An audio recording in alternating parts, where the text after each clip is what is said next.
Leadership is not a rank. Leadership is not a position. Leadership is a decision.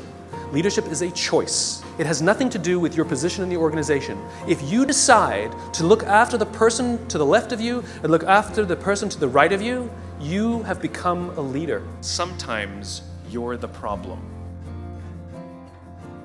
We've seen this happen all too recently with our new men of science and empirical studiers and these men of finance who are smarter than the rest of us until the thing collapsed.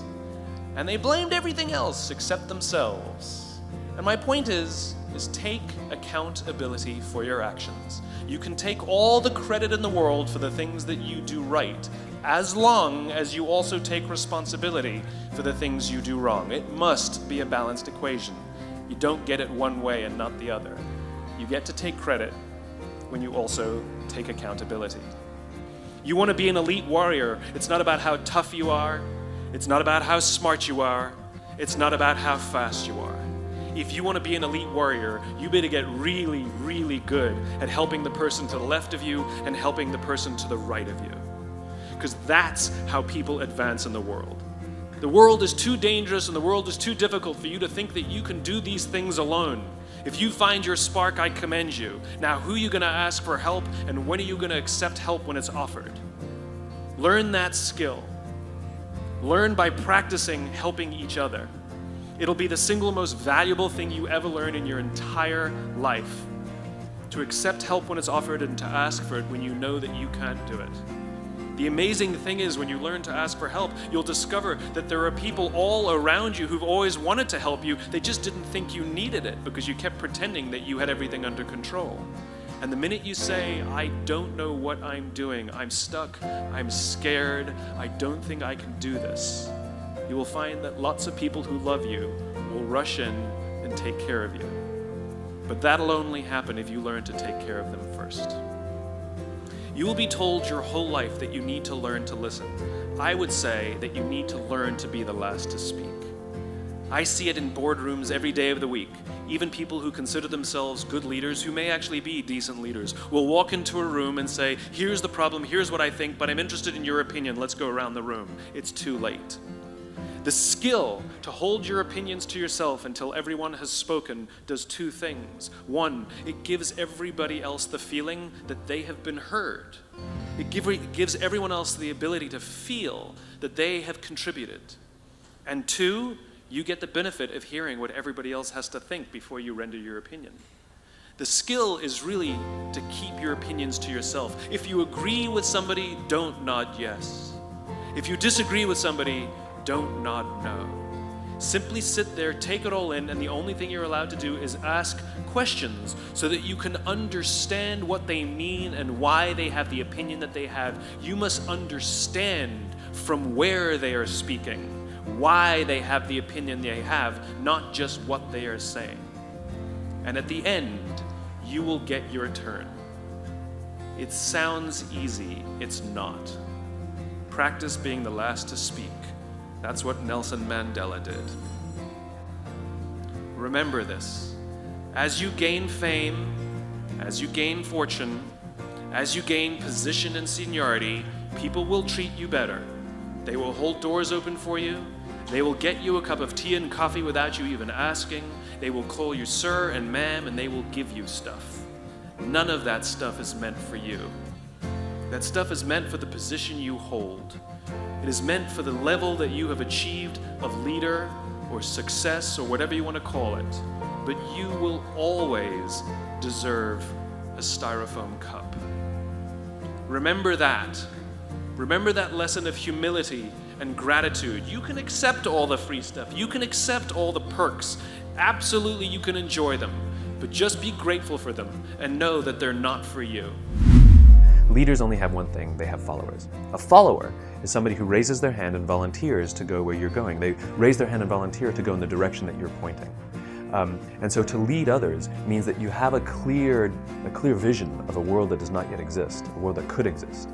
And by articulating that cause, that vision, that purpose over and over and over again, it inspires people who believe what you believe, who want to see that world built, to join, to go with you, to figure out ways And so for me, in my work, what leadership means is articulating this world in which the vast majority of us wake up every single day, inspired to go to work, and come home every single day fulfilled by the work that we do.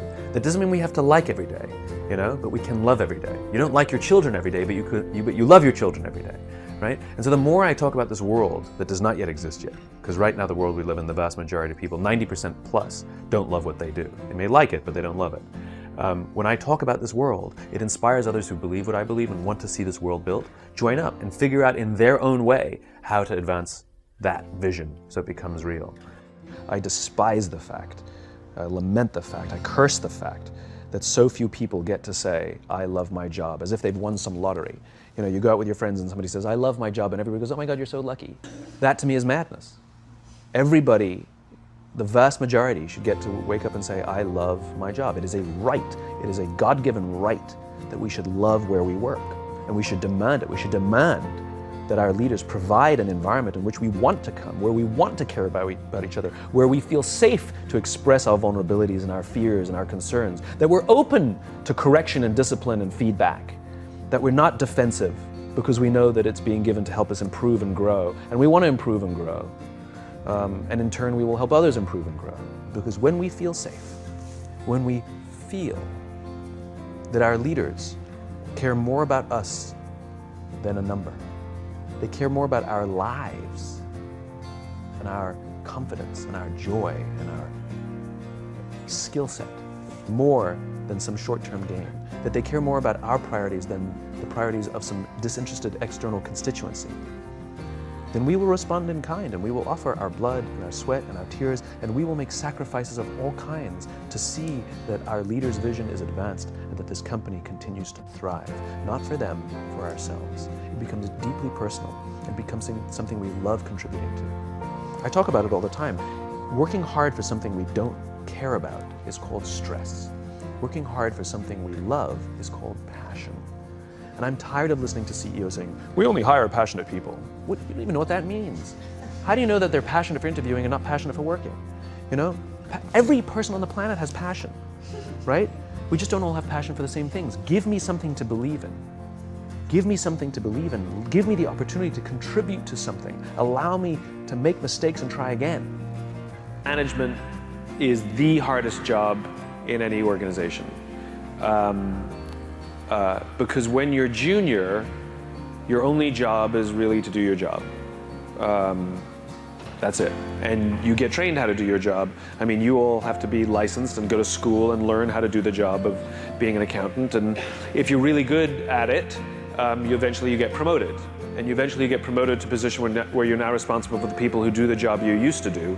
But the problem is they don't give us any training how to do that. And senior people are thinking about entirely different things. They're thinking about the firm, they're thinking about strategy. And the problem is, so you have this middle group that's in this sort of weird mix where they have to be strategic but not majority strategic, and they have to be tactical but they're not majority tactical, and they have to translate what's going up here to down there and down here to up here, and most things break in the middle. Because I'll meet firms where the leadership's amazing and they're visionary and they care about people and they want to do the right thing, and then I go down to the front line and they're like, yeah, this place is the worst. And so I'm like, what happened between here and there? And it's the middle. Most things break in the middle. And so I think there are two factors. One is we don't train people how to lead, right? So as I said before, when we're junior, we have to know what to do. We just do our jobs, we have to be good at it. And as we become leaders in this middle management, we're now transitioning to this job. We're now responsible for the people who do the job we used to do, but nobody is teaching us listening. Nobody's teaching us communication skills. Nobody's teaching us effective confrontation. Nobody's teaching us how to give and receive feedback. Nobody's actually teaching us leadership. So this is why we get managers and not leaders. And you would never ask somebody to do anything in accounting without showing them how to do it, ever. Bad idea, right?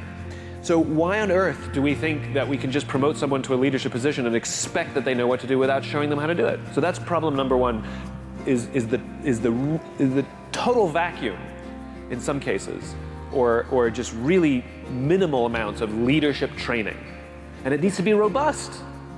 The other problem that I come across very often is I get some really wonderful self-taught leaders in middle management. They're reading books, they're going to conferences themselves, they're watching TED Talks. I mean, they're students of leadership, they have mentors. I mean, they're really making a go of it, and they complain that the senior management, all they care about is the quarterly earnings. And so the problem we have there is they're trying so hard to do the right thing, but management really doesn't care.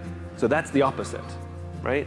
And in those cases, I generally recommend that the right thing to do, I mean, quitting is always an option, but that's not necessarily the best option or the first option. But I always recommend to be the leader you wish you had, which is, I get the question, it is one of the, if not the most common question I get, which is, what do I do when I'm trying to do the right thing and my boss or my boss's boss or my boss's boss's boss just don't get it, you know? All they care about is money before people. And the answer is you can't control what you can't control. So worry about the people around you. Worry about the people to the sides of you, a level below you, even a level above you, and you be the leader you wish you had. And what you start to find in those pockets is these magical little diamonds in the rough appear. We worked with a large technology company, and we worked with a group where that's exactly what we did. We developed this whole leadership thing just for this little group in the middle. And yes, they started to do better, and their numbers went better, and the group expanded, and blah, blah, blah, all the things you'd expect to happen. But one thing we didn't expect is that the phone started ringing off the hook from other people in the firm asking, can I get a job in your group? Because when the people who worked in this group would go out for lunch with their friends who worked in other groups, you know, how's work today? Amazing. Different stories, right? Different stories. And all of a sudden, word spread across this 80,000 person company, and this is only a group of 150 people. Word spread across this 80,000 person company that everybody was trying to get into this group just because they wanted to work in it. There's too much debate about what's the difference between vision and mission, right? There's no standardized definitions of these things. Some people have one of them, some people have both of them. Nobody is sure which one goes first. And I'm not willing to step into that debate. I think it's silly. And so I believe in the just cause, which is this affirmative statement of a future state that does not yet exist, that I will commit my business to help build, right? You can call it vision if you want, but I like the term just cause because it holds a higher standard. It's a cause so just that I would be willing to sacrifice for it. Sacrifice could mean turning down a client, that's free money. It could, because they don't believe what I believe. Sacrifice could mean spending time away from my family. It could mean taking business trips. It could mean turning down a job somewhere else that could pay me more money because I want to do this. I believe in this. And if any of you have vision statements for your businesses, if you have a just cause, a cause so just that your people would sacrifice for it, I have a test. It's a very simple test of 3 things that if you can pass all these 3 things, you have a vision, you have a just cause worthy of playing in the infinite game, right? So I'll run through them quickly and I'll explain them. Your vision, your just cause must be resilient, it must be inclusive, and it must be service-oriented. Okay, so resilient means that your vision, your just cause, can withstand cultural, political, or technological change, right? Which means when I hear people say, to be the best technology, well, that's not going to sustain through technological change. Think about how many businesses went like this simply because the internet was invented, right? So it has to, your cause has to be written in terms that is durable, that is resilient through technological, political, and cultural change. That's number 1. Number 2, it has to be inclusive, which means it's the very words that you choose are an invitation to those who believe what you believe, whether they're internal or external, right? They're an invitation to anyone who wants to contribute to what you believe. So for example, if you talk about to build the best travel website, let's just say, right? That means the only people who would want to volunteer to be a part of it are people who build travel websites or people who build websites. That means if you're an accountant, if you're somebody in back office, if you're somewhere in the support, you've literally made me feel like a second-class citizen in my own company, right? So it has to be written in terms that anybody, no matter what job they play, feels like they could contribute directly to that cause. So it has to be inclusive. And the third one is my favorite one, is it has to be service-oriented. in all relationships, there's always a benefactor and a contributor and a benefactor. So if I go to my boss for advice, career advice, I expect that her advice to me will benefit me, right? I want to be the benefactor of that contribution. If they're giving me advice, if she only gives me advice that benefits her career, well, that means the primary benefit of her advice was her, not me. So service orientation means that the primary benefit goes to those other than the contributor. So if you're the leader, that means the primary benefit of leadership has to go to those other than the leader themselves. You cannot make decisions to enrich yourself. You have to make decisions to help those that you lead. Now, you absolutely can make money, you can absolutely have ambition, those things are fine, but not as the primary benefit, right? A salesperson cannot make a sale simply to drive their own bonus. They have to make the sale to help the person get what they're trying to buy. The primary benefit. If you're an investor, the primary benefit of your investment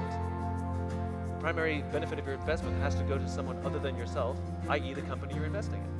And if you're the company, the primary benefit of one of your company's sales, the primary benefit has to go to those other than the contributor, which is yourself, means it has to go to the customer, it has to go to the client. I got to the point where I couldn't do it. It was too difficult. I couldn't organize all the information. It was just too complicated. I couldn't do it, and I'd been trying for months. I probably missed multiple deadlines. And I was sitting at my computer, and I decided that I had to give up. I couldn't do it. And so I got up and went for a walk, and I was literally planning my exit. I was going through the steps, I was going through the checklist of quitting. I knew that I have to give my advance back to the publisher, because technically I'm in breach. I knew that I would be humiliated, but I was preparing myself for it, and that I would get over it. I was also rationalizing that it was okay to quit. I told myself there are thousands, 10,000 books published every single year. No one will miss this one book. And I literally went through the steps to prepare myself for what I had to do to quit. I'm not sure why I did this, but I called a friend of mine who at the time was in the Air Force Special Forces, and I don't even think I said hello when he picked up the phone. I simply asked the question, what do you do when you can't complete the mission? And as is his habit, he just started telling me a story. He was a helicopter pilot, and they had a mission in Afghanistan that was a suicide mission. All the intelligence showed that the air defenses were just too great, and none of them were going to come out alive. And it wasn't going to be one of those kill Hitler missions where we're all going to die, but we'll kill Hitler. This is like, we're all going to die, and the mission will also fail.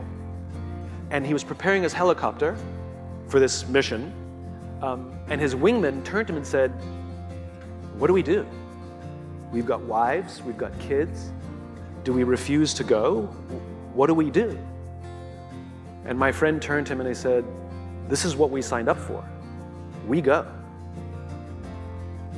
He asked me, he said, is this book more or less powerful than Start With Why? I said, the research has impacted me greater. It's more powerful. He says, all right, I'm going to tell you a funny story. Before I met you, I'd become disillusioned with the Air Force and I was going to quit. And I found this kooky little book called Start With Why, and it completely re-inspired me. And I decided to stay, and I'm a better leader now than I was before because of that book. And if you're saying that this book is more powerful than the first one, then we need this book. He said, this is what you signed up for. You have no choice. Clearly his mission was scrapped at the last minute. The underlying message of this is what you signed up for, you have no choice, wasn't a mean message. The underlying message was, and I will be here with you. The underlying message was, no matter what, you can call me at any time. I've got your back. And that's the important part. I turned around, went back to my desk, and finished writing that book. But I never thought of quitting ever again. First of all, you have to know what the definition of introversion and extroversion are, right? Socially awkward is not, I know socially awkward extroverts, right? It's not if you're uncomfortable, it's not social awkwardness, that's not introversion. I like, in terms of, it's Susan Cain's definition, it's about energy, which is an introvert loses energy from social interaction, an extrovert gains energy from social interaction. So an introvert wakes up in the morning with 5 coins, every social interaction they spend a coin, at the end they are depleted. An extrovert wakes up with no coins, every social interaction they get a coin, and by the end they feel rich. Like going to a party, they gives them energy, versus going to a party sucks your energy. And what I have learned is I have a big personality, but I'm still an introvert. So what I've learned is that it doesn't matter which one you are, the question is how do you leverage what you got, right? And so I go to parties with an extrovert. You go to a party with me and you will see me standing in corners or lingering by and when there's a barbecue, I'm always the chef, because then I don't have to talk to anybody. But if you notice, I've learned to leverage what I have. So it makes me a much better public speaker to be an introvert, because I don't like holding court. It freaks me out. But I like talking to individuals. So you'll notice when I speak, I talk to you, and then I talk to you, and then I talk to you, and I give everybody a whole idea or a whole thought, which actually, what I learned helps me actually connect with an audience much better. But it's because I'm an introvert. So if you're an introvert, of course you can be a leader. It has nothing to do. Some of the best leaders, have you ever heard of Jim Senegal? Most people haven't, because he's awkward and shy. He's a phenomenal leader. He's the founder and former CEO of Costco, right? Like, there's phenomenal leaders. Richard Branson, introvert. He's really awkward, right? Like, these are phenomenal leaders who are all introverts, right? But the one thing they all have in common, whether you're extroverted or introvert, is undying belief in your cause, right? And the charisma is not how much energy you have. The charisma is how much you're willing to devote to that. Criterion to being a leader is you have to want to be one, because it comes with greater responsibility. It's like being a parent, right? Like, having a kid is the fun part. That takes like 8 minutes. Raising a child for 18 years plus, that's the hard part. Well, getting the promotion, moving into leadership, that's the easy part. You go out for dinner, you celebrate, you have a glass of wine. But now being the leader is actually the hard work. And unlike your regular job, which, might be, it has closing hours and maybe you don't work on weekends. If you're a leader, just like being a parent, it's an all-the-time job. So if you choose to be a leader, if you choose this new lifestyle, you have to become a student. I've never met a great leader who thinks of themselves as an expert. All the great leaders I've ever met think of themselves as students. They read articles, they read books, they watch talks, they're constantly talking about it. They go out for dinner with friends or colleagues and they talk about leadership. And so you have to be a student of leadership. You have to start your education. So if this is something that you aspire to, then start reading, start watching, start talking. Well, one thing, make them work together. Shared incentives is also a part of the thing. Usually all we do is give individual incentives, which means we're only incentivizing behavior to work individually. And by the way, incentives don't always have to be financial. It can be just recognition and reward. Catch people doing things right. So when you see people helping each other and sharing, call it out publicly. Compliment publicly, criticize privately, in front of the rest of the team. Give people promotions when there's a behavior that you want to promote, like teaming. But also ask people to solve problems together and thank them together. And if one person comes to you and complains, well, I'm doing all the work, you say, well, why don't you find out maybe they're struggling, maybe they're we have to push back. And also, I think the most important thing is leading by example, asking for help. I mean, when the leader acts like they know everything and they have all the answers, then all it's doing is telling everybody else, you better know everything and have all the answers, because that's how you're going to get ahead here. And so I think one of the most difficult things for anybody in a leadership position to get comfortable with is saying, I don't know, or I need help, or can somebody help me, or can you do this with me? I love teaming with folks on my team. It doesn't matter what the rank structure is. Bring in someone junior, let's work together. Even if all they're doing is poking holes, do you think this is good? No, I think it can be better. Okay, let me try again. So I think demonstrating the behavior that we want is a big part of it. We take accountability away from people and we don't even realize it. Yeah. So we're actually destroying people's confidence or ability to make decisions because we keep answering their questions or making decisions for them. I had a boss many years ago, one of the best leaders I ever had, Peter Intomaggio, and he wouldn't answer a single question I asked. It drove me absolutely nuts. Hey Peter, what should I do? Well, what do you think we should do? Well, I think we should do this. He goes, well, you should give that a try then. Or he would just ask me questions. He goes, well, have you considered this? And I went, no. He goes, well, maybe think about that, But he would never tell me the answer. He'd always tell me the parameters. What he taught me was self-reliance. It was the most valuable lesson I probably ever learned. Very often, somebody will come and say, should we go with blue or green? I'll go with green. Well, we just answer the question. We'll say, go with the one you think we should go with. Well, what should we do here? Make the decision that you think is the right decision to make. And then let them make the decision. And when we give people accountability, the amazing thing is they rise to it. Yeah. But we keep taking the accountability because we keep answering all the questions. So there's a very easy lesson for everyone here is stop replying to all the emails that you're getting while you're away, right? Like I know what happens, in every break or right now, there's an email that says, should we go with this one or that one? And you're replying. And in every break, you're going to reply to all your emails and tell people your opinion of what you think they should do. Versus saying, I'm going away for a few days for this conference so I can learn to be a better leader. Hold down the fort while I'm away. If there's an emergency, figure it out. Or only call me if you absolutely do not know the answer. Have to. And stop replying to all the emails, and they now have to work. You're giving away responsibility. One of the reasons they don't take responsibility is because they don't give it to them. There are two things that I think that great leaders need to have: empathy and perspective. And I think these things are very often forgotten. Leaders are so often so concerned about their status or their position in an organization, they actually forget their real job. And the real job of a leader is not about being in charge, it's about taking care of those in our charge. And I don't think people realize this, and I don't think people train for this. When we're junior, our only responsibility is to be good at our jobs. That's all that we really have to do. And some people actually go get advanced educations so that they can be really good at their jobs, accountants or whatever, right? And you show up and you work hard, and the company will give us tons and tons of training how to do our jobs. They'll show us how to use the software. They'll send us away for a few days to get trained in whatever it is that we're doing for the company.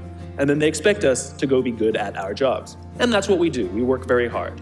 And if you're good at your job, they'll promote you. And at some point, you'll get promoted to a position where we're now responsible for the people who do the job we used to do, but nobody shows us how to do that. And that's why we get managers and not leaders. Because the reason our managers are micromanaging us is because they actually do know how to do the job better than us. That's what got them promoted. Really what we have to do is go through a transition. Some people make it quickly, some people make it slowly, and unfortunately some people will never make that transition at all. Which is we have to go through this transition of being responsible for the job and then turning into somebody who's now responsible for the people who are responsible for the job. And as I said before, one of the great things that is lacking in most of our companies is that they are not teaching us how to lead. And leadership is a skill like any other. It is a practicable, learnable skill. And it is something that you work on. It's like a muscle. If you practice it all the days, you will get good at it and you will become a strong leader. If you stop practicing, you will become a weak leader. Like parenting, everyone has the capacity to be a parent. Doesn't mean everybody wants to be a parent, and doesn't mean everybody should be a parent. Leadership is the same. We all have the capacity to be a leader. Doesn't mean everybody should be a leader, and it doesn't mean everybody wants to be a leader. And the reason is because it comes at great personal sacrifice. Remember, you're not in charge, you're responsible for those in your charge. That means things like when everything goes right, you have to give away all the credit. And when everything goes wrong, you have to take all the responsibility. That sucks, right? It's things like staying late to show somebody what to do. It's things like when something does actually break, when something goes wrong, instead of yelling and screaming and taking over, you say, try again. When the overwhelming pressures are not on them, the overwhelming pressures are on us. At the end of the day, great leaders are not responsible for the job. They're responsible for the people who are responsible for the job. They're not even responsible for the results. I love talking to CEOs and say, what's your priority? And they put their hands on their hips all proudly and say, my priority is my customer. I'm like, really? You haven't talked to a customer in 15 years. There's no CEO on the planet responsible for the customer. They're just not. They're responsible for the people who are responsible for the people who are responsible for the customer.